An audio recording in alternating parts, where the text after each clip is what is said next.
All right, so in this problem, we're going to be using the traditional method algorithm for multiplication. The only difference is we're actually going to have decimals on this problem. So you'll notice this problem reads 42 and 50 hundredths and 3 and 8 tenths. So we are going to first solve this just like you would traditionally with regular multiplication. And then we're going to count the number of decimals in each one of these factors.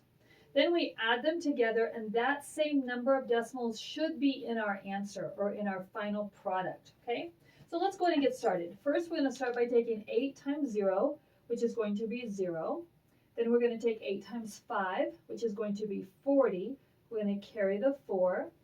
Then we have 8 times 2, which is 16, plus 4 is going to be 20. Carry the 2, and then 8 times 4 is going to be 32. Plus 2 is going to be 34. Now this number just happens to have a lot of zeros in it, okay? I'm done with these, so I'm going to cross those out so I don't get them confused. All right, now let's go to our second row. Now because this is a second row, we have to add a 0 placeholder. Some people use X's, I just add zeros, okay? So we're going to go ahead and multiply 3 times 0. It's going to be 0. 3 times 5 is going to be 15.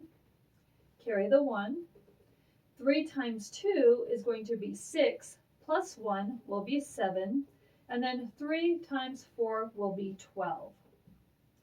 So we're going to just simply add this up. So we have 0, 0, 5, 7 plus 4 is going to be 11, carry the 1, 1 plus 3 is 4, plus 2 more is 6, and 1 plus nothing is 1. So now let's take a quick look at our decimals. So you'll notice this first question, we have 2 decimal places. So we'd say there are 2 decimal places in that number. And this number, we just have 1 decimal place, so we'd say 1.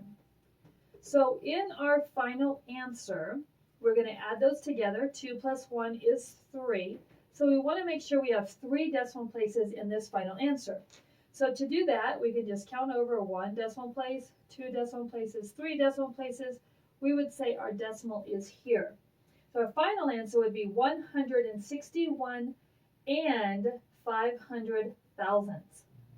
So that is how you add decimals with your multiplication if you're using the traditional method.